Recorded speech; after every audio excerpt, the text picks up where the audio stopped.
So friends, BNSS की lecture series में आज जो हमारा सेशन होने वाला है वो है आपका लेक्चर नंबर 31। ठीक है, इससे पहले हमने 30 लेक्चर कवर किए हैं। यदि आपने नहीं देखे, मेरे चैनल पर जाकर देख सकते हो। आज का जो टॉपिक होने वाला है वो है आपका जजमेंट के ऊपर, यानी कि जैसे ही ट्रायल कंप्लीट होता है तो क्या आता है जजमेंट, तो निर्णय दिया जाता है। तो निर्णय के क्या कंटेंट्स होते हैं, क्या उसका अनुवाद किया जा सकता है। साथ ही साथ इसमें एक और टॉपिक देखने को मिलेगा, वो है आपका प्रोबेशन का, यानी कि अपराधी परीक्षा का लाभ किस अभियुक्त को मिलता है, किस अपराधी को मिलता है। ये सारी चीजें देखेंगे आज के सेशन में, तो बने रहेंगे इन तक हमारे साथ। चलिए स्टार्ट करते हैं आज। इस वीडियो को लाइक करें, हमारे चैनल को सब्सक्राइब कर बेल आइकन जरूर प्रेस करें हमारी न्यू वीडियो सबसे पहले देखने के लिए। अब यहाँ पे बात करें चैप्टर नंबर 29 की, तो चैप्टर नंबर 29 कहाँ से कहाँ तक है आपका, यह आपका सेक्शन नंबर 392 से लेकर 406, यानी कि 392 से लेकर 406 तक में पूरा का पूरा प्रावधान किया गया है। अब इसमें है क्या क्या चीज़, तो इसमें आपको देखने को मिलेगा कि निर्णय कैसे सुना जाता है, यानी कि किस प्रकार से डिलीवर किया जाता है जजमेंट को, निर्णय की भाषा और अंतर्वस्तु, यानी कि जब निर्णय लिखा जाएगा, जब निर्णय सुनाया जाएगा तो उसकी भाषा क्या होगी, साथ ही साथ उसमें क्या क्या कंटेंट्स होंगे, क्या क्या चीज़ें उसमें लिखी जानी चाहिए, ये चीज़ आपको देखने को मिलेगी। और साथ ही साथ आपको देखने को मिलेगा क्या निर्णय का परिवर्तन किया जा सकता है, यानी कि एक बार जजमेंट दे दिया गया क्रिमिनल मामले में, अगर एक बार जजमेंट दे दिया गया तो क्या उस जजमेंट में क्या कुछ परिवर्तन किया जा सकता है, क्या क्या उसका रिव्यू किया जा सकता है या नहीं किया जा सकता। निर्णय का अनुवाद, यानी कि क्या इसका ट्रांसलेशन भी किया जा सकता है। इसमें प्रतिकर का आदेश भी आपको देखने को मिलेगा कि किस प्रकार से कॉम्पनसेशन भी दिलाया जाता है विक्टिम को। अभियुक्त को परीक्षा या भर्त्सना पर छोड़ना, अब इन दोनों का मतलब क्या होता है, ये दोनों चीज़ें अलग अलग होती हैं। एक तो होता है भर्त्सना पर छोड़ना और साथ ही साथ दूसरा आता है परिवीक्षा, यानी परिवीक्षा पर छोड़ देना। ये दोनों अलग अलग इसमें सिचुएशंस हैं, अलग अलग कंडीशंस बताई गई हैं। अब पूरा जो चैप्टर है किस तरीके से देखेंगे, पहले हम देखेंगे धारा 392 से लेकर धारा 394 तक के प्रोविजन, उसके बाद धारा 402 से 406, उसके बाद बीच के सेक्शन देखेंगे 395 से लेकर 401। अब आपके मन में एक सवाल आ रहा होगा कि हमने दो चैप्टर को छोड़ दिया है, चैप्टर नंबर 27 और चैप्टर नंबर 28। एक बात करता है आपका पागल व्यक्ति के बारे में, एक और ऐसी है, ठीक है ना। इसको हम लास्ट में डिस्कस करेंगे जब हमारा बीएनएसएस कंप्लीट हो जाएंगे, इंपॉर्टेंट प्रोविजन कंप्लीट हो जाएंगे, उसके बाद ये दो चैप्टर को हम कवर करेंगे, ठीक है। अब बात करते हैं यहाँ पे सेक्शन नंबर 392 की। तो सेक्शन नंबर 392 आप जब देखोगे तो यहाँ पे बताता है कि निर्णय होता क्या है। तो जैसे ही क्या होता है कि इन्वेस्टिगेशन कंप्लीट होता है, इन्वेस्टिगेशन कंप्लीट होने के बाद क्या होता है, इंक्वायरी एंड ट्रायल स्टार्ट होती है। अब इंक्वायरी एंड ट्रायल में क्या आते हैं, कुछ एविडेंसेस आते हैं, कुछ विटनेसेस के यहाँ पे साक्ष्य रिकॉर्ड किए जाते हैं, और जिस फैक्ट पर, जिस डिस्प्यूटेड फैक्ट पर एविडेंसेस आते हैं, उस एविडेंस को देखने के बाद जो जज का ओपिनियन होता है, एक उसमें एक क्या होता है, वहाँ पर अपनी राय व्यक्त करता है कि अगर ये डिस्प्यूट हुआ है तो इसमें किस पार्टी का, यहाँ पे किस पार्टी के फेवर में जजमेंट आना चाहिए, किसके अनफेवर में होना चाहिए, ठीक है, डिसफेवर में होना चाहिए। तो ये इस चीज़ का जो ओपिनियन होता है उसको क्या बोला जाता है, एक जजमेंट बोला जाता है। भाई जो जज होता है या मजिस्ट्रेट होता है वो क्या कर रहा है, निर्णय में क्या सुना रहा है, वो अपनी एक ओपिनियन दे रहा है। बाकी उसमें जो एविडेंसेस आने थे एविडेंसेस आ गए, जो विटनेस आने थे विटनेस आके वो कुछ बोल गए, जो दस्तावेज पेश होने थे पेश हो गए। अब उन्हीं आधारों पर क्या किया जाता है, जजमेंट सुनाया जाता है। जो आपका रेलेवेंट फैक्ट होता है, रेलेवेंट फैक्ट पे ही जजमेंट होता है। ये हमने बीएसए में पढ़ा है, यानी भारतीय साक्ष्य अधिनियम में पढ़ा था। अब निर्णय के बारे में यहां आता है कि पहला कहता है प्रत्येक विचारणा में, यानी कि कोई भी ट्रायल होती है तो उसमें जजमेंट आना तो कंपलसरी है, बिना जजमेंट का तो एक अधूरी कार्रवाई मानी जाएगी, ठीक है। जब जजमेंट ही नहीं आएगा तो उस कार्रवाई का क्या मतलब रहेगा, कुछ ना कुछ उसका परिणाम तो निकलना चाहिए। तो उसीलिए यहाँ पे कहा जाता है कि प्रत्येक विचारणा, जितने भी ट्रायल हो रहे हैं क्रिमिनल कोर्ट के द्वारा, ठीक है ना, न्यायालय के द्वारा, उसमें क्या किया जाएगा, जो उस कोर्ट का पीठासीन अधिकारी होगा उसके द्वारा जजमेंट दिया जाएगा। अब 3 तरीके यहाँ पे बताता है आगे, ठीक है, ए बी और सी, ये 3 तरीकों से क्या किया जाता है, जजमेंट को डिलीवर किया जाता है, जजमेंट को दिया जाता है। अब यहाँ पे बात आती है कि जब जजमेंट दिया जाएगा तो कैसे दिया जाएगा। ये कहता है आपका कि जब जजमेंट दिया जा रहा है वो कैसे दिया जाएगा, वो खुले न्यायालय में दिया जाएगा। किस न्यायालय में? खुला न्यायालय। और खुला न्यायालय क्या होता है? हमने 366 में हमने बहुत अच्छे तरीके से पढ़ा था कि खुला न्यायालय क्या होता है, जहाँ पे साधारण जनता आसानी से आ सके, उसको क्या बोला जाता है? वो खुला न्यायालय बोला जाता है। ठीक है। उसके बाद आता है विचारण खत्म होने के पश्चात। अब जैसे ही ट्रायल कंप्लीट होता है तो ट्रायल कंप्लीट होने के बाद लास्ट ऑप्शन क्या बचता है? आपका जजमेंट किया जाना, यानी कि निर्णय सुनाया जाना। तो यहाँ पे कहता है कि विचारण जैसे ही खत्म होता है उसके पश्चात तुरंत क्या कर दिया जाएगा? जजमेंट सुना दिया जाएगा। बाई चांस अगर वहाँ पे जो जज है या मजिस्ट्रेट है जजमेंट नहीं सुना पाता, निर्णय नहीं दे पाता है, तो एक टाइम निर्धारित करता है। ठीक है। तो उस टाइम के अंदर क्या किया जाएगा? जजमेंट दिया जाएगा। ठीक है। लेकिन यहां पे कहता है कि अगर मान लीजिए तुरंत नहीं दे पाए तो कितने दिन के अंदर, एक टाइम लिमिट बता दिए। पहले जब आप देखोगे सेक्शन 353 सीआरपीसी में आप देखोगे तो वहां पे इस तरीके का कोई भी दिन यहां पे डिसाइड नहीं था। अब क्या कर दिया गया है? अब इसको 45 दिन कर दिया गया है कि जैसे ही यहाँ पे 45 दिन होते हैं, 45 दिन के भीतर ही क्या करना है? उस जजमेंट को सुनाना है। ठीक है। 45 दिन के बाद की कोई डेट नहीं होनी चाहिए। 45 दिन के अंदर ही आप क्या करोगे? उस जजमेंट को आप सुनाओगे। ठीक है। अब जो भी तारीख होगी 45 दिन के अंदर की, वो क्या करना होगा? उसकी सूचना पक्षकारों को या उनके अधिवक्ताओं को दी जाएगी कि इस डेट पे हम क्या करेंगे? जजमेंट के लिए लगा रहे हैं और उस दिन जजमेंट सुनाया जाएगा। ठीक है। अब सुनाया केस कैसे जाएगा? 3 तरीके बताता है। पहला कहता है कि संपूर्ण निर्णय देकर सुनाया जाएगा, यानी कि जो होल जो जजमेंट है वो क्या कर दिया जाएगा? पूरा दे दिया जाएगा। या फिर क्या किया जाएगा? संपूर्ण जो निर्णय है उसको पढ़कर सुनाएगा। या तो जजमेंट दे देगा, बस हो गया, साइन करके उसमें और अपनी जो फाइल होगी अभिलेख में लगा देगा। बाकी यहाँ पे कहता है दूसरा ऑप्शन कि निर्णय को पढ़कर सुनाया जाएगा। जब यहाँ पे निर्णय सुना जाता है तो यहाँ पे अपेक्षा की जाती है कि जो अभियुक्त है, अभियुक्त वहाँ पर उपस्थित होना चाहिए, ऐसी अपेक्षा की जाती है। बट कुछ कंडीशन में, जैसे अभियुक्त को व्यक्तिगत हाजिरी से यानी पर्सनल अपीयरेंस से छूट मिली हुई है, तो वहाँ पे उसके अधिवक्ता के समक्ष भी यहाँ पे सुनाया जा सकता है जजमेंट। तीसरा कहता है निर्णय का प्रवर्तनशील भाग पढ़कर सुनाया जाएगा। ठीक है। अब यहां पे प्रवर्तनशील भाग क्या होता है? प्रवर्तनशील भाग का मतलब जैसे जजमेंट मान लीजिए 8 पेज का है पूरा, और उस पूरे जजमेंट में क्या लिखे होते हैं? पूरे फैक्ट लिखे होते हैं, क्या एविडेंसेस आए हैं वो लिखे होते हैं, किस विटनेस ने क्या कहा, ये सारी चीजें लिखी होती हैं। अब पूरा तो सुनाएगा नहीं, तो यहां पे क्या करता है? उसका जो प्रवर्तनशील भाग है, प्रवर्तनशील भाग, ठीक है, जैसे कि जो अभियुक्त के बारे में लिखा गया है कि अभियुक्त को 2 साल की सजा सुनाने वाले हैं। ठीक है। जिस अपराध के लिए बता देता है कि उस अपराध के लिए अभियुक्त को 2 साल की सजा सुनाई जाती है, या फिर मान लीजिए केवल जुर्माने से दंडित, यहाँ पे उसमें बता दिया जाता है कि इस अपराध के लिए या इतना सजा या फिर इतना जुर्माना लगाया जा रहा है। ये जो प्रवर्तनशील भाग होता है वो कहलाता है। अब बचा बाकी, जैसे 8 पेज का जजमेंट था, अब 8 पेज के जजमेंट में अगर प्रवर्तनशील भाग को पढ़कर सुनाया गया तो उसके बाद जो बचता है, यानी कि प्रवर्तनशील भाग के अलावा अगर जो जजमेंट में बचता है वो क्या कहलाता है? वो कहलाता है आपका ओबिटर डिक्टा। क्या कहलाता है? ओबिटर डिक्टा कहलाता है। यानी प्रवर्तनशील भाग के अलावा जो कुछ भी उस जजमेंट में लिखा होता है, उस निर्णय में लिखा होता है, उसको ओबिटर डिक्टा कहते हैं। ठीक है। ये बात हो गई आपकी।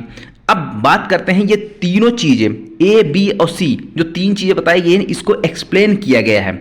ठीक है। सेकंड, थर्ड और फोर्थ सबसेक्शन के साथ। तो पहला जो कहता है कि सबसेक्शन 2, यहाँ पे कहता है कि उपधारा 1 के खंड का में, यानी कि जो फर्स्ट पार्ट बताया गया था कि जब होल जजमेंट है उसको देकर सुनाया जाएगा। इसका मतलब क्या है कि अगर उपखंड का के अधीन, ठीक है, जो निर्णय दिया जा रहा है उसको आशुलिपि में लिखवाया जाएगा। कैसे लिखवाया जाएगा? शॉर्ट हैंड में लिखवाया जाएगा। और जैसे ही उसकी प्रतिलिपि तैयार होगी वो क्या करेगा? खुले न्यायालय में प्रत्येक पृष्ठ पर हस्ताक्षर करेगा और निर्णय दिए जाने की तारीख डालेगा। अब क्या कर रहा है जो जज साहब है, मजिस्ट्रेट साहब, वो क्या कर रहे हैं? जजमेंट को किस तरीके से दे रहे हैं? जो आशुलिपि में लिखवा रहे हैं। ठीक है। कैसे लिखवा रहे हैं? शॉर्ट हैंड में लिखवा रहे हैं। अब शॉर्ट हैंड जब लिखवाया जाता है उसके बाद उसकी एक प्रतिलिपि तैयार की जाती है, अनुलिपि तैयार की जाती है। ठीक है। वैसा का वैसा जो न्यायालय की भाषा में। ठीक है। अब जैसे ही ये अनुलिपि तैयार हो जाती है वो क्या करते हैं, जो खुले न्यायालय में किया जाएगा, प्रत्येक पृष्ठ पर यानी जजमेंट के जितने भी पृष्ठ हैं उसमें क्या किया जाएगा, हस्ताक्षर किया जाएगा। किसके द्वारा? पीठासीन अधिकारी के द्वारा। और हस्ताक्षर करेगा, साथ ही साथ इसमें क्या करेगा, निर्णय दिए जाने की तारीख भी डालेगा कि किस तारीख को यहां पे जजमेंट दिया जा रहा है। दूसरा कहता है, उपधारा 3 कहता है कि उपधारा 1 के खंड खा और गा के अधीन यदि निर्णय को जहां पढ़कर सुनाया जा रहा है या फिर प्रवर्तनशील भाग को पढ़कर सुनाया जा रहा है, तब क्या किया जाएगा, उसमें भी ये कहता है कि उसमें हस्ताक्षर किया जाएगा और उसमें तारीख डाली जाएगी। आगे बात समझ में? बस डिफरेंस यहाँ पे ये है कि यहाँ पे खुद से कोई जजमेंट नहीं सुना रहा है। यहाँ पे क्या किया जा रहा है, पहले वाले में एक अनुलिपि तैयार करवाई जा रही है, आशुलिपि में लिखवाएगा, उसके बाद एक अनुलिपि तैयार की जा रही है। लेकिन यहाँ पे क्या कर रहा है, खुद वो उस जजमेंट को पढ़कर सुना रहा है और उस पर हस्ताक्षर कर रहा है। उसके बाद आता है 4th नंबर। यहाँ पे कहता है ये सिर्फ गा वाले पॉइंट के लिए है, या इसी नंबर के लिए था जहां प्रवर्तनशील भाग को सुनाया जा रहा था, उसके बारे में कहता है। ये कहता है कि उसमें निर्दिष्ट रीत से अगर सुनाया जाता है तो वहां पर संपूर्ण निर्णय या उसकी एक प्रतिलिपि पक्षकारों या उनके अधिवक्ताओं को परिशीलन के लिए तुरंत निःशुल्क दी जाएगी। अब यहाँ पे जैसे ही जो जजमेंट सुनाया जा रहा है, अगर किसी उस जजमेंट के ऑपरेटिव पार्ट को सिर्फ बताया जा रहा है, ठीक है, जो ऑपरेटिव पार्ट है सिर्फ उसको बताया जा रहा है ना, तो वहां पे क्या किया जाएगा, उस जजमेंट की एक कॉपी पक्षकारों को या फिर उनके अधिवक्ताओं को दी जाएगी, वो भी फ्री ऑफ कॉस्ट, वो भी निःशुल्क दी जाएगी। आई बात समझ में? अब एक चीज और आती है यहां पे, पहले नहीं था। जैसे सेक्शन 353 देखोगे सीआरपीसी में, वहां पे एक चीज नहीं थी, ये जो इसमें प्रोविजो जोड़ा गया है। प्रोविजो कहता है कि जैसे ही जजमेंट सुनाया जाता है तो जजमेंट सुनाने की तारीख से 7 दिन के भीतर जो न्यायालय क्या करेगा, न्यायालय अपने पोर्टल पे उस जजमेंट की कॉपी को अपलोड कर देगा। क्या करेगा, उस जजमेंट की कॉपी को अपलोड कर देगा यथासंभव। जैसे ही उसको लगता है यहाँ पे क्या कर दिया जाएगा, 7 दिन के भीतर उस जजमेंट को पोर्टल पे क्या शो किया जाएगा, अपलोड किया जाएगा। अब बात आती है जजमेंट के बारे में। तो जजमेंट अगर जब सुनाया जाता है, ठीक है, जैसे ही जजमेंट जब सुनाया जाता है तो वहां पे क्या किया जा रहा है कि अभियुक्त की उपस्थिति के बारे में, जैसा मैंने अभी बताया था कि जब जजमेंट सुनाया जाता है तो अपेक्षा की जाती है कि जो अभियुक्त है, जो अपराधी है, वो न्यायालय के समक्ष हाजिर हो। तो 2 कंडीशन है, अगर आरोपी जेल में है तो दूसरी कंडीशन, अगर आरोपी जेल से बाहर है, बेल में है, जमानत पर है तो दूसरी कंडीशन। तो 5वां नंबर क्या कहता है, यहां पे कहता है जब अभियुक्त अभिरक्षा में यानी कि कस्टडी में है आरोपी, तो फिर क्या किया जा रहा है, उसे व्यक्तिगत रूप से, यहां पे 2 कंडीशन है, ठीक है, 2 तरीके हैं उसको उपस्थित करवाने की, या तो फिजिकली व्यक्तिगत रूप से पर्सनली वहां पे उपस्थित हो जाए न्यायालय के समक्ष, या फिर श्रव्य दृश्य इलेक्ट्रॉनिक माध्यम से यानी कि वीडियो कॉन्फ्रेंसिंग के माध्यम से उसको उपस्थित करवाया जाए और उसके समक्ष क्या किया जाए, निर्णय को सुनाया जाए। ठीक है, तो ऐसी अपेक्षा की जाएगी कि वो न्यायालय के समक्ष उपस्थित रहे जजमेंट के टाइम पे। लेकिन एक सेक्शन हमने ऐसी भी पढ़ी है जहां पर अपराधी क्या होता है, फरार होता है, अपराधी पकड़ा नहीं जाता, तो फिर भी वहां पे क्या किया जाता है, उसका विचारण किया जाएगा, एविडेंसेस लिए जाएंगे, साथ ही साथ उसमें जजमेंट भी सुनाया जाएगा। अब कौन सी सेक्शन थी ये मुझे कमेंट करके बताइएगा। ठीक है, अब ये हमने पिछले लेक्चर में पढ़ा था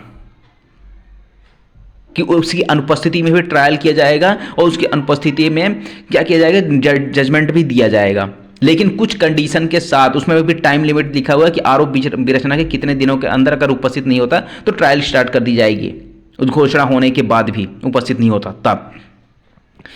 अब बात आती है सब सेक्शन 6 की, तो यहाँ पे कहता है यदि अभिरक्षा में नहीं है, मान लीजिए जो अभियुक्त है जिसके खिलाफ आरोप है और उसको क्या किया जा रहा है, दोषित किया जा रहा है, तो यहाँ पे क्या कहता है कि अगर अभिरक्षा में नहीं है तो उसे निर्णय सुनने के लिए हाजिर होने की अपेक्षा की जाएगी, किंतु यहाँ पे भी एक कंडीशन लगाता है कि उसको कब उपस्थिति उसकी जरूरी नहीं है, यानी कि अभियुक्त को उपस्थित होने की कब जरूरी नहीं है। यहाँ पे कहता है कि जब उसको वैयक्तिक हाजिरी से अभिमुक्ति दे दी गई हो। कैसे है, अब यहाँ पे उसको पर्सनल अटेंडेंस से उसको छूट दे दी गई हो, आपको यहाँ पे पर्सनली आने की कोई ज़रूरत नहीं है, या फिर अगर मान लीजिए जो दंडादेश है वो केवल मान लीजिए जुर्माने का है, सिर्फ फाइन का है, अगर दोषी जो की जा रही है, जो कन्विक्शन किया जा रहा है, वो सिर्फ केवल जुर्माने का है, तो यहाँ पे उपस्थित नहीं किया जाना चाहिए, वो अपेक्षा नहीं की जाएगी। या फिर कहता है कि उसे दोषमुक्त कर दिया गया, मान लीजिए अभियुक्त को दोषमुक्त ही करना है तो जजमेंट सुना दो, क्या फर्क पड़ना है। अगर मान लीजिए कुछ कन्विक्शन करना, उसको सजा सुनानी, तब तो उसको जरूरी था भाई, उसको पकड़ना जरूरी था। अब जब दोष मुक्त हो गया तो उसको क्या क्या पकड़ोगे, कहाँ जेल में डालोगे, वो तो छूट गया ना। तो यहाँ पे अगर छोड़ने का जजमेंट दिया जा रहा है तो इसको बुलाने की जरूरत नहीं पड़ती है, ठीक है।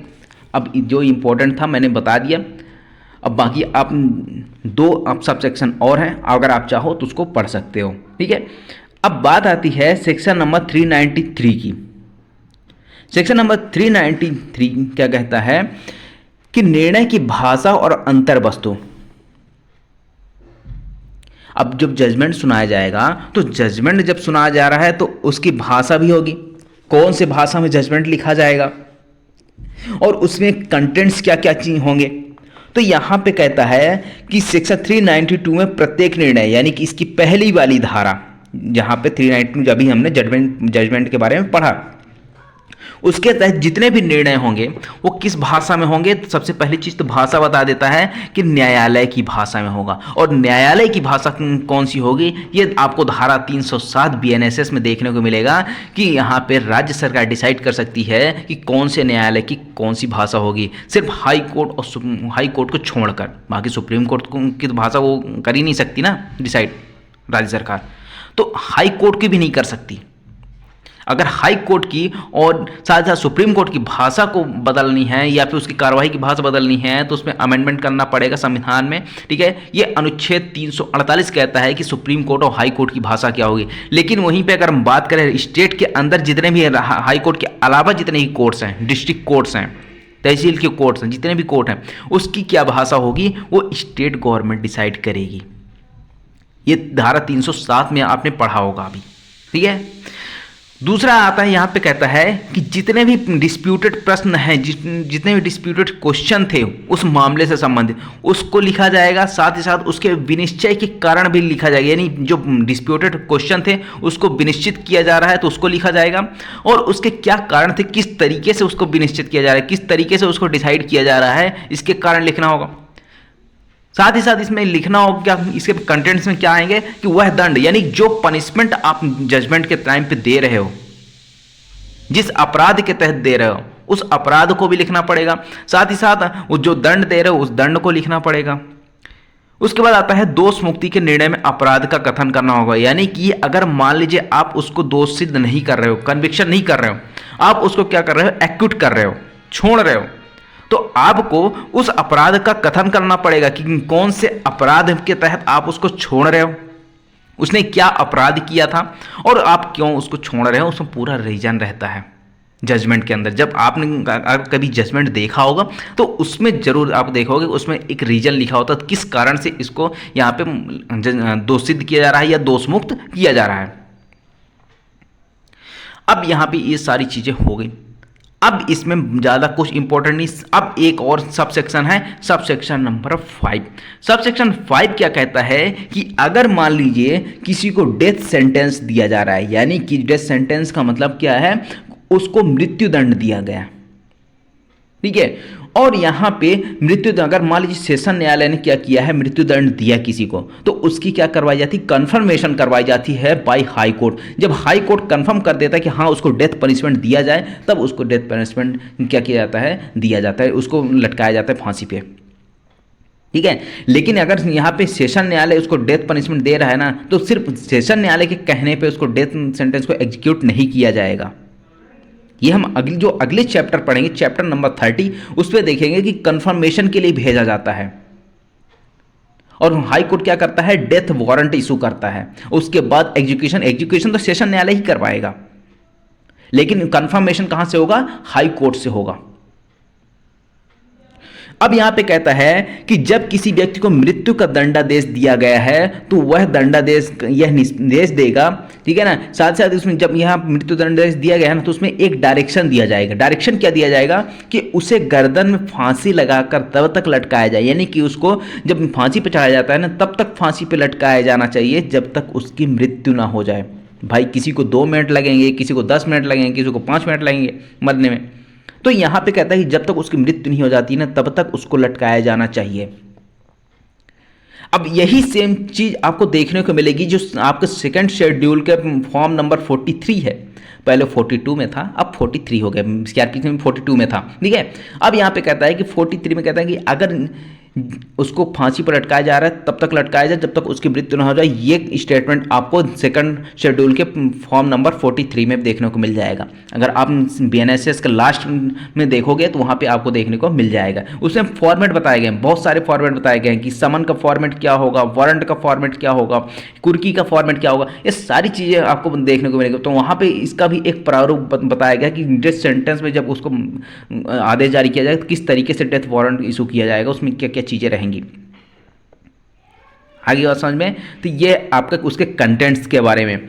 अब बात आती है कि जब जजमेंट दिया जा रहा है और ऐसे जजमेंट में जिसके बारे में जिस अपराधी को यहाँ पे दोषित किया जा रहा है ना वो पहले से एक बार उसको सजा हो चुकी है, ठीक है ना, यानी कि प्रीवियस कन्विक्शन हो चुका है, पूर्वतन दोष सिद्ध हो गया है, ठीक है। एक बार उसने अपराध कर दिया, हो सकता है कि वो हैबिचुअल ऑफेंडर हो, अब बार बार वो अपराध करता है, उसको सजा होती है, ठीक है।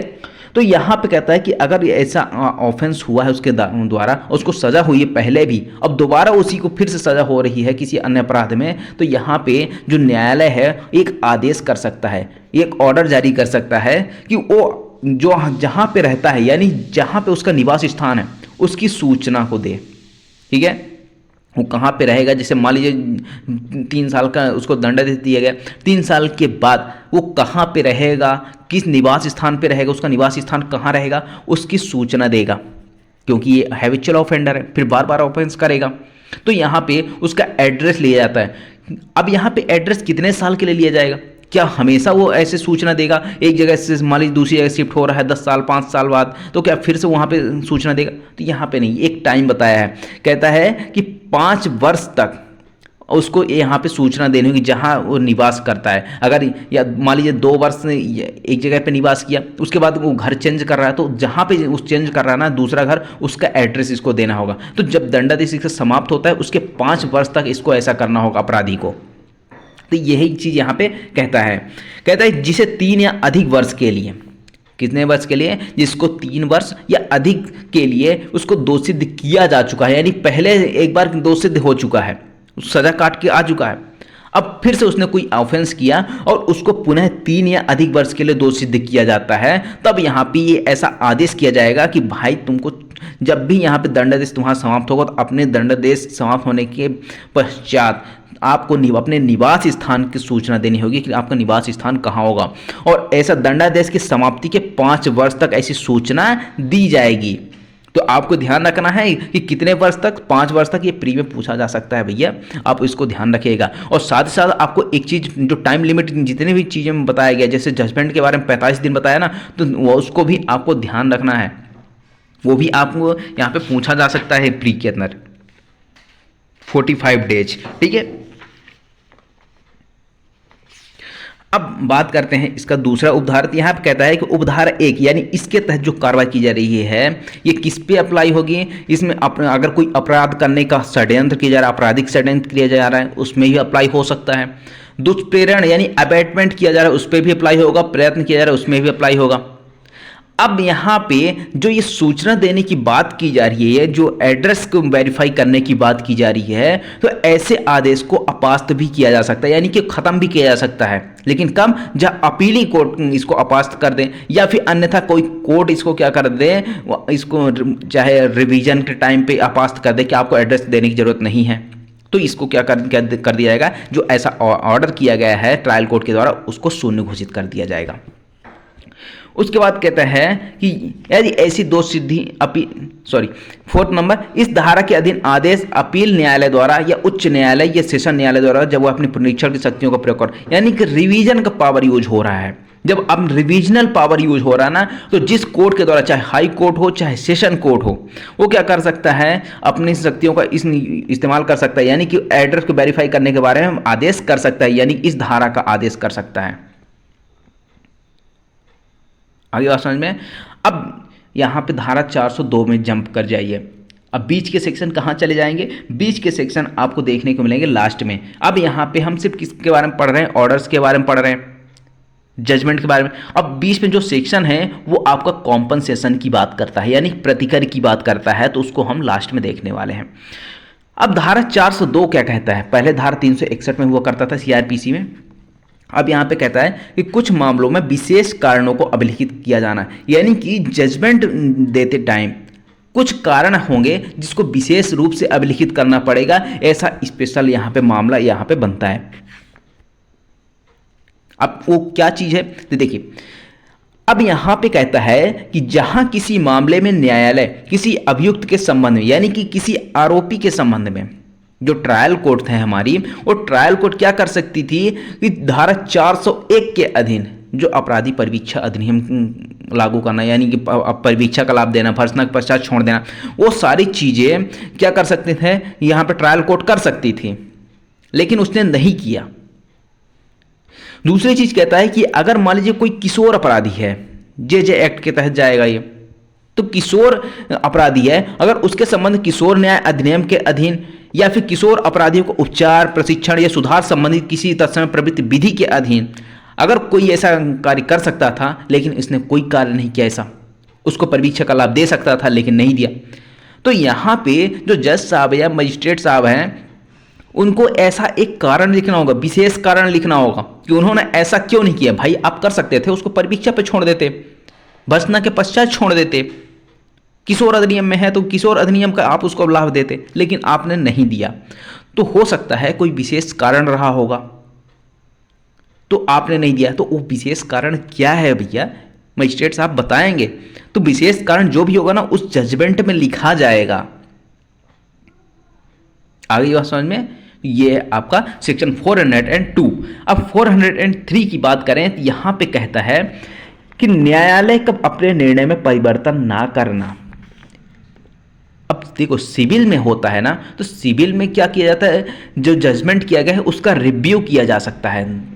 सीपीसी का 114 धारा 114 में आप देखोगे तो वहां पर रिव्यू के बारे में बताया गया है कि जो जजमेंट दिया जा रहा है ना, तो न्यायालय अपने ही जजमेंट का रिव्यू कर सकता है। बट यहाँ पे अगर क्रिमिनल कोर्ट की बात करें तो क्रिमिनल कोर्ट जैसे ही जजमेंट देता है वो उसको पुनर्विलोकन नहीं कर सकता, उसका रिव्यू नहीं कर सकता। एक बार जजमेंट हो गया सो हो गया, उसमें कोई चेंजेस नहीं होंगे।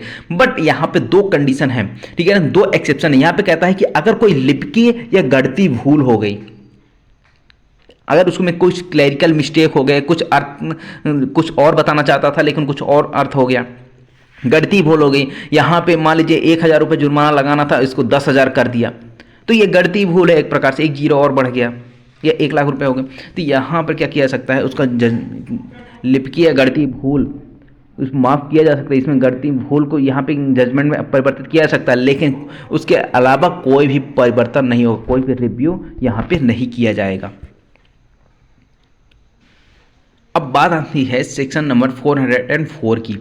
अब यहाँ पे क्या बताया गया है, यहाँ पे कहता है कि अभियुक्त और अन्य व्यक्तियों को निर्णय की प्रतिका दिया है। अब जैसे ही जजमेंट होता है तो जजमेंट की कॉपी को देने की बात आती है, अभियुक्त को भी और साथ ही साथ अन्य व्यक्ति जो भी हैं उनको भी दिया जा सकता है, या न्यायालय देगा, वो भी निःशुल्क रूप में दिया जाएगा। ठीक है, तो यहाँ पे कहता है कि यदि मान लीजिए जो आरोपी है, जो अभियुक्त है, उसको कारावास का दंडादेश दिया जाता है, यानी उसको दोषी दी हुई है किसके लिए, कारावास के लिए, भले 2 साल के लिए हो, 4 साल के लिए हो, 6 साल के लिए हो। अगर कारावास का दंडादेश दिया गया है ना, तो वहां पे निर्णय सुनाए जाने के तुरंत पश्चात एक कॉपी किसको दी जाएगी, अभियुक्त को दी जाएगी। लेकिन यदि मान लीजिए अभियुक्त कोई आवेदन करता है कि उसको प्रमाणित प्रति चाहिए, तो फिर वहां पे प्रमाणित प्रति भी, जो प्रॉपर न्याय शुल्क होगा उसको अदा करने के बाद प्रमाणित प्रति भी दी जा सकती है। ठीक है, लेकिन यदि मान लीजिए यदि संभव हो तो उसकी भाषा में, यानी कि अभियुक्त की भाषा में उस जजमेंट का अनुवाद भी करवाया जा सकता है, लेकिन जहां तक संभव होता, ठीक है। यदि संभव हो तो वहाँ पे क्या कराया जा सकता है, जो अभियुक्त जिस भाषा को समझता है उस भाषा में उसका अनुवाद भी, ट्रांसलेशन भी करवाया जा सकता है अविलंब, और दिया जाएगा उसको। लेकिन एक चीज और यहाँ पे बताता है और ऐड कर दिया, यहाँ पे कहता है कि यदि मान लीजिए जिस जजमेंट को दिया गया है और उस जजमेंट की अपील होती है, तो यहाँ पर उस कंडीशन में प्रत्येक दशा में हर हालत में क्या करनी होगी, उसकी एक कॉपी निःशुल्क दी जानी होगी। तो ये बात आती है जजमेंट की कॉपी देने के बारे में। ठीक है, अब यहाँ पे एक प्रोविजो भी जोड़ा गया है। ये तो बात हो गई कि इसमें अपील हो रही है तो उसको कॉपी दी जाएगी। ठीक है, आवेदन करने पर प्रमाणित प्रति भी दी जाएगी, संभव हो तो उसका अनुवाद भी किया जाएगा। लेकिन यहाँ पे कहता है कि यदि मान लीजिए मृत्यु दंडादेश दिया गया है और हाई कोर्ट के द्वारा उसको कंफर्म कर दिया गया कि उसको मृत्यु दंड दिया जाए, तो फिर अविलंब यानी बिना विलंब किए हुए निर्णय की प्रति क्या करना होगा, अभियुक्त को निःशुल्क दिया जाएगा। अब चाहे यहाँ पे जो आरोपी है, आरोपी ने कोई आवेदन किया हो प्रमाणित प्रति के लिए या ना किया हो, उसको एक कॉपी निःशुल्क दी जाएगी। आ गई बात समझ में? तो ये आपका जजमेंट की कॉपी के बारे में हो गया। अब जजमेंट का अनुवाद के बारे में बात करें, धारा 405 की, तो धारा 405 सिंपल सी ये बात करता है कि अगर जो जजमेंट हुआ है वो न्यायालय की भाषा में नहीं हुआ है, किसी अन्य भाषा में हुआ है, ठीक है, तो मूल निर्णय क्या किया जाएगा, जो मूल निर्णय है उसको अभिलेख में फाइल कर दिया जाएगी। जो अभिलेख बनी हुई, जो फाइल बनी हुई उसमें लगा दिया जाएगा। और अगर निर्णय की भाषा नहीं है, निर्णय जो है न्यायालय की भाषा में नहीं है, तो उसका क्या किया जाएगा, पक्षकार अगर अपेक्षा करता है तो उसका अनुवाद किया जाएगा। किस भाषा में? न्यायालय की भाषा में। और उसका अनुवाद को क्या किया जाएगा, अभिलेख में जोड़ा जाएगा। यानी मूल निर्णय जो है वो तो अभिलेख में रहेगा ही रहेगा, और उसका अगर ट्रांसलेशन किया जा रहा है न्यायालय की भाषा में और पक्षकार की अपेक्षा करने पर, तो फिर जो अनुवाद किया जाएगा, जो ट्रांसलेट किया जाएगा, उसको भी अभिलेख में जोड़ा जाएगा। अगली बात समझ में, ये ट्रांसलेशन की बात करता है। उसके बाद आता है धारा 406। अब धारा 406 अब बात करता है, धारा 365 में पहले था, यहाँ पे कॉपी डिलीवर करने की बात करता है। किसको? यहाँ पे जिला मजिस्ट्रेट को, सेशन न्यायालय, और साथ ही साथ इसमें दो लोगों को कहता है कि जो सेशन न्यायालय है या मुख्य न्यायिक मजिस्ट्रेट है, ठीक है, सीजेएम या सेशन न्यायालय, जब भी ये दंडादेश देंगे कोई, तो उसकी एक कॉपी क्या करेंगे, जो वहाँ का उस जिले का जिला मजिस्ट्रेट होगा उसको एक प्रति भेज देगा। ठीक है, तो यहाँ पे जब दंड, ये किसके लिए है, दंडादेश देने के लिए। जब निष्कर्ष निकालता है मुख्य न्यायिक मजिस्ट्रेट और सेशन न्यायालय और दंडादेश देता है तभी की बात करता है, हर मामले में नहीं करता, हर की दोष मुक्त कर रहा है या फिर कुछ और कर रहा है। तो यहाँ पे दंडादेश की बात कर रहा है। अगर उसको दंड दे रहा है तो वहाँ पे क्या करना होगा, उसकी एक कॉपी जिला मजिस्ट्रेट को भेजनी होगी। ये बाउंड कर दिया, उसको आबद्ध कर दिया, उसको भेजनी ही पड़ेगी। अब बात आती है सेक्शन 395 की, जो प्रतिकर देने की बात करता है। कुछ मामले ऐसे होते हैं जैसे आपके रेप के मामले हो गए, ठीक है, एसिड अटैक के मामले हो गए। तो उनमें क्या होता है, जो विक्टिम होती है, जो पीड़ित होती है, जिसके साथ ऐसा मामला घटित हुआ, अब उसको क्या करना होगा, उसको पुनर्स्थापन के लिए उसको ज़रूरत पड़ती है पैसों की। उसके जो मेडिकल में खर्च आएंगे, उसका जो चिकित्सीय खर्च होगा, उसके लिए ज़रूरत पड़ेगी। तो इन सभी चीज़ों को, उनसे जो हानि हुई है, यानी जो विक्टिम है उनको जो हानि हुई है, जो उनको जो क्षति हुई है, उसके लिए क्या करवाना, प्रतिकर दिया जाना बहुत ज़्यादा ज़रूरी होता है। तो ऐसे कुछ मामले होते हैं जिसमें प्रतिकर दिया जाना बहुत ही ज़्यादा आवश्यक होता है। तो उसी के लिए यहाँ पे कहता है, जैसे एक आप देखते होंगे जब एक्सीडेंट होता है किसी गाड़ियों से, तो उसमें क्या किया जाता है, जिसकी मान लीजिए कोई इंजरी हुई है या फिर उसकी डेथ हो गई, तो उसके परिवार वाले या फिर उसको इंजर्ड हुआ तो वो खुद क्या कर सकता है, वो एक क्लेम करता है। ठीक है, जो मोटर व्हीकल एक्ट होता है उसके तहत क्लेम किया जाता है, जहाँ पे उसको कॉम्पनसेशन दिलाया जाता है। अगर उस गाड़ी का जिसकी गाड़ी से एक्सीडेंट हुआ उसका बीमा है तो बीमा कंपनी देगी। अगर बीमा नहीं है तो क्या किया जाएगा, जिस पार्टी की गाड़ी है उस पार्टी के ऊपर लाई करेगा, उसको देना पड़ेगा। उसी तरह का यहाँ भी कहता है, एसिड अटैक के मामले हो गए, रेप के मामले हो गए, तो इसमें भी क्या किया जाता है, कंपनसेशन दिलाया जाता है ताकि विक्टिम का रिहेबिलिटेशन करवाया जाए या फिर उसको जो मेडिकल खर्चे हैं उसको कवर कर किया जा सके। तो यहाँ पे कहता है प्रतिकर देने का आदेश, यानी कि जब जजमेंट दिया जा रहा है, निर्णय दिया जा रहा है ना, तो निर्णय के साथ क्या किया जाता है, एक आदेश जारी किया जाता है कि जो अभियुक्त है वो क्या करेगा, वो प्रतिकर की राशि कुछ देगा। किसको देगा, विक्टिम को देगा, विक्टिम के जो खर्चे हुए हैं अभियोजन में उसको देगा। तो यहाँ पे कहता है जब कोई न्यायालय जुर्माने का दंडादेश देता है, यानी कि मान लीजिए केवल उसने जुर्माने का दंडादेश दिया, ठीक है, या फिर उसने क्या किया, कोई मान लीजिए कोई डेथ सेंटेंस दिया या फिर कोई लाइफ इम्प्रिजनमेंट दिया, तो उसके साथ भी क्या कर सकता है, जुर्माना लगा सकता है। अब उस जो जुर्माना लगाएगा तो उस जुर्माने का किस प्रकार से उपयोग किया जाए, इसके बारे में 4 पॉइंट्स बताता है। 4 पॉइंट्स में यहाँ पे बता दिया कि उस जुर्माने का किस प्रकार से प्रयोग किया जाए। लेकिन जनरली क्या होता है, जब फाइन लगाया जाता है तो फाइन स्टेट गवर्नमेंट के कोषालय में चली जाती है, फंड में चली जाती है स्टेट गवर्नमेंट की। लेकिन यहाँ पे कुछ मामले ऐसे होते हैं जहाँ पे कहता है कि जो जुर्माना दिया जा रहा है ना, तो उस जुर्माने का क्या किया जाए, कुछ यूज किया जाए। कैसे यूज किया जाए, अभियोजन में हुए व्ययों को चुकाने के लिए जो विक्टिम होती है, विक्टिम की ओर से कौन लड़ता है, विक्टिम की ओर से लड़ता है अभियोजन, यानी कि जो आपका सरकारी अधिवक्ता होता है, स्टेट गवर्नमेंट को पार्टी बनाई जाती है। मतलब जब जैसे ही क्रिमिनल मामला हुआ तो वो माना जाता है कि स्टेट के अगेंस्ट में आपने ऑफेंस किया, तो स्टेट क्या करती है, एक एडवोकेट अपॉइंट करती है, जो एडीपीओ वगैरह होते हैं, ठीक है, तो सरकारी अधिवक्ता होते हैं, वो क्या करते हैं, उस मामले की सुनवाई करते हैं। तो उसमें जो भी साक्षियों को बुलाने में खर्च हुआ है या फिर अभियोजन जो भी पीड़ित को बुलाने में जो भी खर्च हुए हैं, इसमें क्या किया जाता है, अभियोजन जो व्यय हुए हैं, खर्चे हुए हैं, उसको चुकाने में क्या कर दिया जाए, उसको एक प्रतिकर, उसको चुकाने में क्या कर दिया, उस जुर्माने का प्रयोग किया जाए। दूसरा कहता है कि अपराध में व्यक्ति को हुई हानि या क्षति के प्रतिकर देने में, यानी जो जुर्माना लगाया गया है। अब एक चीज़ ध्यान रखिएगा कि जो फाइन लगाया जा रहा है ना, तो फाइन से भी किया जा सकता है इसका भरपाई, या फिर फाइन के अतिरिक्त भी आदेश किया जा सकता है कि जुर्माना भी, वो फाइन कंपनसेशन भी दिलाया जाए, ठीक है। तो यहाँ पे दूसरा पॉइंट क्या कहता है कि जो अपराधी ने क्या किया है, विक्टिम के साथ जो हानि की है, जो क्षति की है, उसको क्या किया जाए, प्रतिकर देने में उस जुर्माने का प्रयोग किया जाए। तीसरा कहता है जब किसी व्यक्ति को किसी मृत्यु कारित करने के लिए दोष सिद्ध किया जाता है, यानी कि किसी व्यक्ति को इसलिए दोष सिद्ध किया जा रहा है कि उसने सामने वाले का क्या किया है, जो विक्टिम था वो मर गया, उसकी वजह से उस मर गया, तो उसके बाद जो आश्रित है उसके ओर से, जो पीड़ित की ओर से क्या करते हैं, वहाँ पे एक कंपनसेशन के रूप में लगा सकते हैं। तो यहाँ पे क्या किया जाएगा, जो जुर्माना है, जुर्माने का क्या किया जाएगा, उसकी मृत्यु की भरपाई तो नहीं हो पाएगी, लेकिन एक प्रकार से एक मदद की जाती है प्रतिकर के रूप में। जैसे यहाँ पे जो दंडाधीश व्यक्ति से क्या किया जा सकता है, नुकसानी वसूली जा सकती है, किस अधिनियम के तहत, घातक दुर्घटना अधिनियम 1855 के अधीन।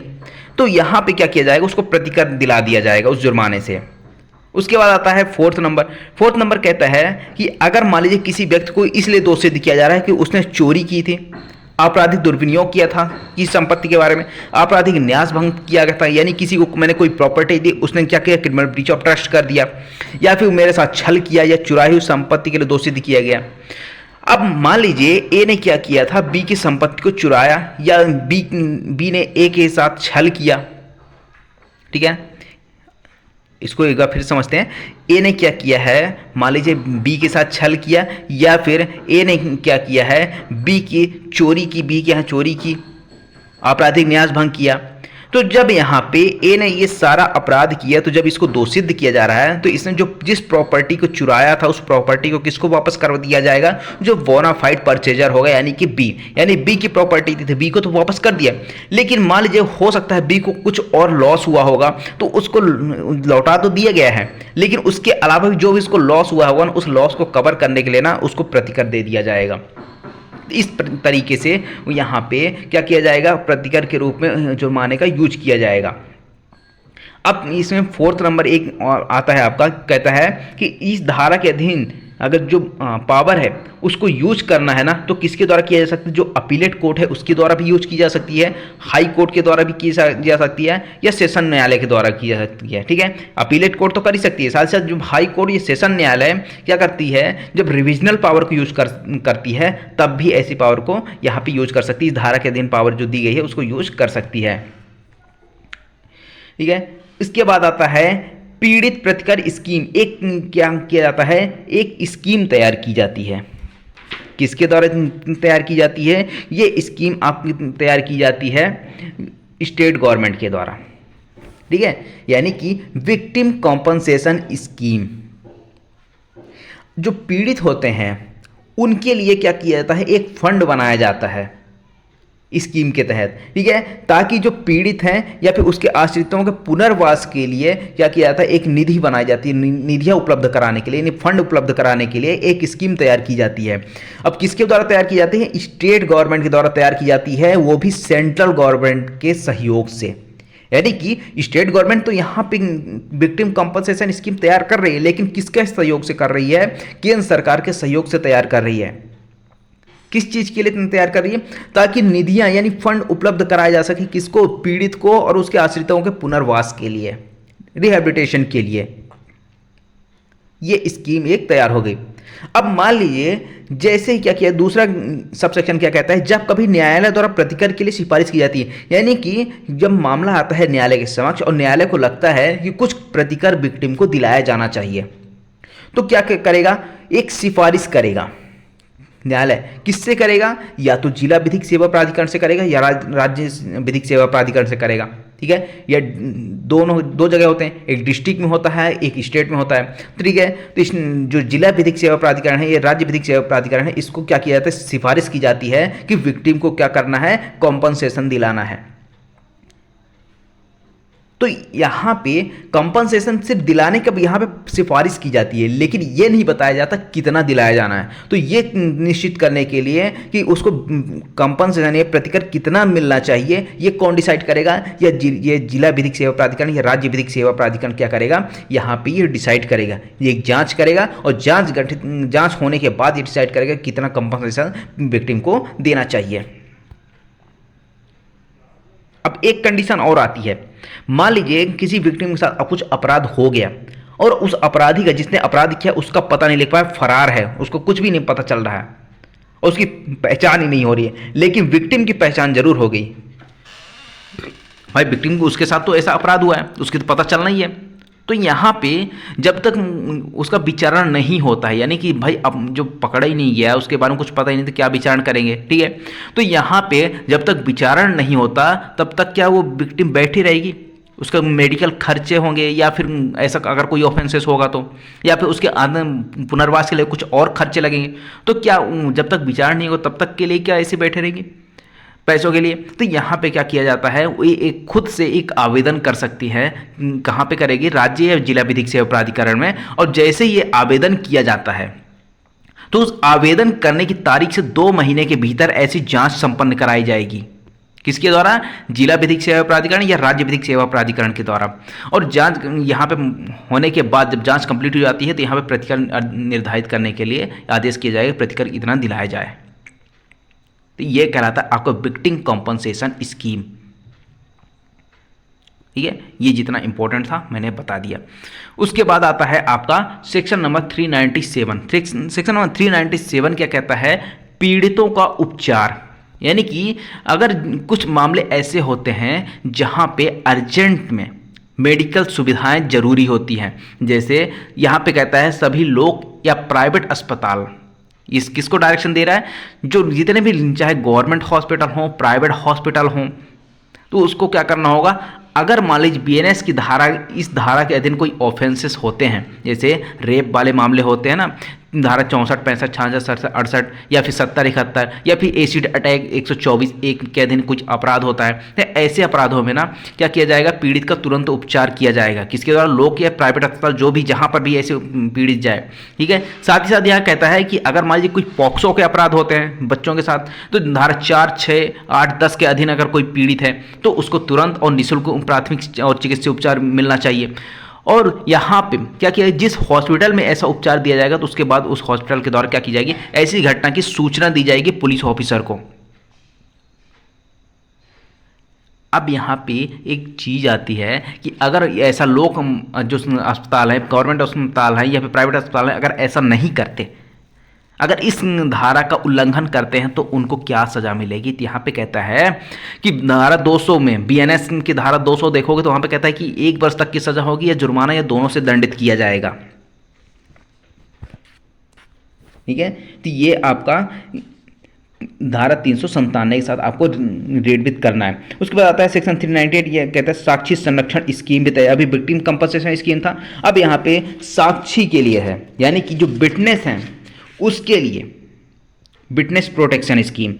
तो आपको दोनों याद रखना है, विक्टिम कंपनसेशन स्कीम कहाँ पे किस धारा में है और विक्टिम प्रोटेक्शन स्कीम किस धारा में है। तो आपको ये ध्यान रखना है, ये नया धारा है, पहले सीआरपीसी में नहीं था।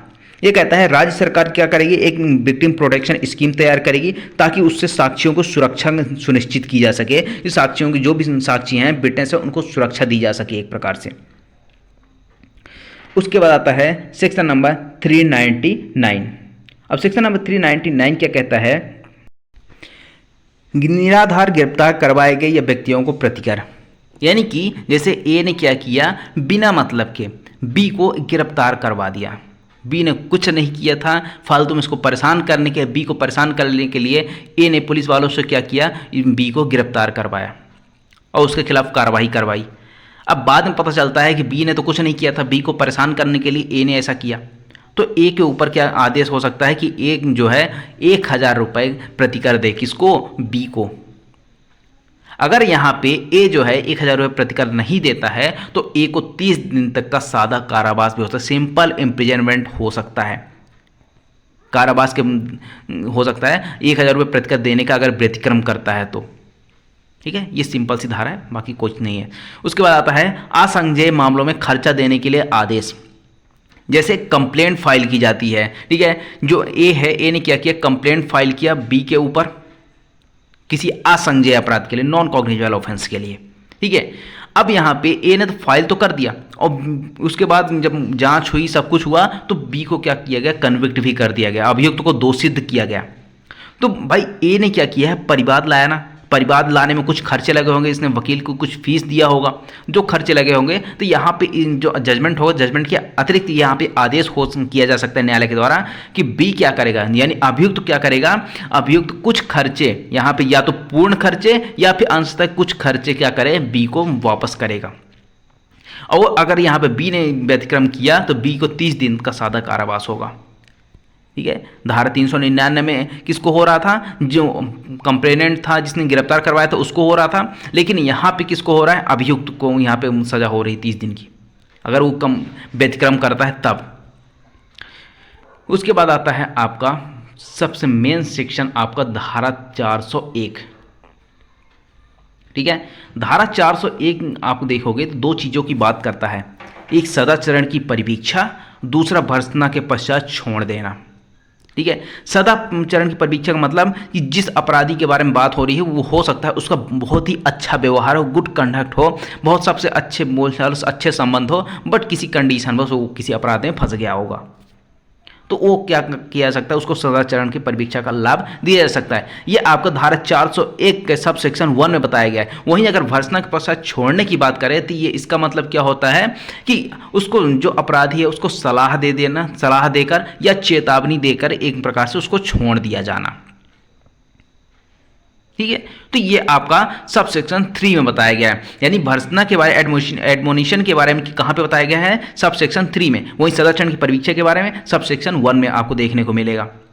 तो आपको अब यहाँ पे एक एक करके देखते हैं। ठीक है, अब यहाँ पे देखिए, जब सदाचरण की परिवीक्षा की बात करते हैं तो इसमें लाभ किसको मिलता है, ऐसे व्यक्ति को लाभ मिलता है जो 21 वर्ष से अधिक आयु का हो।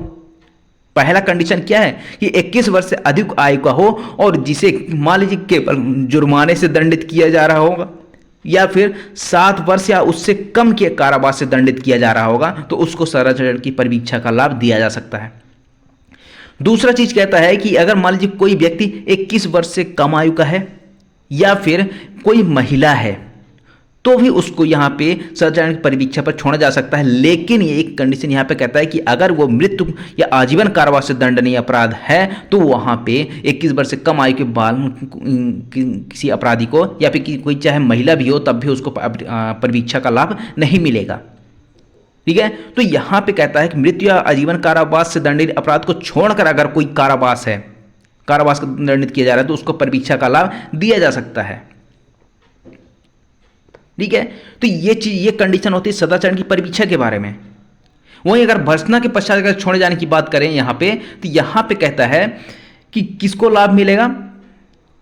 तो ऐसे अपराध में अगर मान लीजिए कुछ अपराध जैसे चोरी के हुए, किसी बिल्डिंग में घुसकर किसी अपराधी ने चोरी किया, बेईमानी से दुर्विनियोग किया, छल की, ये सारी चीज़ें क्या होती है हम बीएनएस में पढ़ चुके हैं। ठीक है, छल क्या होता है, या फिर ऐसा अपराध जो केवल जुर्माने से दंडनीय है, या फिर ऐसा अपराध जिसमें 2 वर्ष तक के कारावास से दंडनीय अपराध है, यानी 2 वर्ष तक बोल रहा हूँ, 2 वर्ष से अधिक नहीं, 2 वर्ष या उससे कम के कारावास से दंडनीय अपराध है। और साथ ही साथ इसमें प्रीवियस कन्विक्शन नहीं होना चाहिए। भर्त्सना के पश्चात अगर छोड़ा जा रहा है ना तो उसमें प्रीवियस कन्विक्शन नहीं होना चाहिए, तो यहाँ पे भर्त्सना के पश्चात उसको छोड़ा जा सकता है। ठीक है, अब बात करते हैं न्यायालय किन चीज़ों पे यहाँ पे क्या करेगा, विचार करेगा उसको छोड़ने के लिए। तो सबसे पहली चीज़ यहाँ पे कहता है कि अगर अपराधी की परिवीक्षा के बारे में देखना है तो अपराधी की आयु को देखना पड़ेगा। हमने बताया था दोनों कंडीशन बताई, 21 वर्ष से अधिक वाले भी, 21 वर्ष से कम वाले भी। उसका जो कैरेक्टर है, उसका कैरेक्टर किस तरीके का है, लोगों के साथ कैसा व्यवहार है, उसका गुड कंडक्ट है या बैड कंडक्ट है, उसका पूर्व वृत्ति, उसका पूर्व आचरण कैसा है, साथ ही साथ किन परिस्थितियों में अपराध किया गया है, ये सारी चीज़ें देखेगा। ठीक है, उसी तरीके से यहाँ पर भी है, भर्त्सना के पश्चात छोड़े जाने के बारे में भी यहाँ पे भी, लेकिन एक कुछ कंडीशन यहाँ पे जोड़ दिया है। जैसे अपराधी की आयु, शील, पूर्ववृत्ति, ये आपराधिक परिवीक्षा वाले में भी है, लेकिन यहाँ पर क्या है, एक चीज़ जोड़ता है, शारीरिक या मानसिक दशा भी देखी जाएगी कि उस अपराधी की शारीरिक दशा कैसी है, ज़्यादा विकलांग है क्या है, मानसिक दशा कैसी है, उसका मेंटली डिस्टर्ब तो नहीं रहता, या फिर अपराध की तुच्छ प्रकृति, अगर मान लीजिए अपराध की तुच्छ प्रकृति है, परिस्थितियाँ जिसमें अपराध किया गया है, तो इसको ध्यान में रखते हुए क्या कर दिया जाता है, यहाँ पर दंडादेश देने के बजाय भर्त्सना के पश्चात छोड़ दिया जाता है। ये सलाह या फिर चेतावनी देने के बाद छोड़ दिया जाता है। वहीं अगर हम परिवीक्षा के बारे में बात करें तो परिवीक्षा में क्या किया जाता है, छोड़ने से पहले यहाँ पे बोला जाएगा कि जमानत पत्र दिया जाए, बंद पत्र भरवाया जाए 3 वर्ष तक के लिए, और जब भी बुलाया जाएगा आप हाजिर रहेंगे। ये हो गई। वहीं अगर जो सेकंड सबसेक्शन है वो क्या कहता है कि अगर जो सेकंड क्लास मजिस्ट्रेट है उसको पावर नहीं है भैया, यहाँ पे उसको इतनी पावर नहीं है कि वो क्या कर सके, परिवीक्षा का लाभ दे सके। लेकिन अगर उसकी राय है, उसको लगता है कि नहीं अपराधी को परिवीक्षा का लाभ देना चाहिए, तो वो क्या करेगा, उसको मामले को उपधारा 1 के आदेश में अगर देना चाहता है तो वो प्रथम वर्ग मजिस्ट्रेट को क्या कर देगा, निवेदित कर देगा, भेज देगा। और प्रथम वर्ग मजिस्ट्रेट जैसा चाहे वैसा दंड दे सकता है, परिवीक्षा पर चाहे तो परिवीक्षा पर छोड़ सकता है।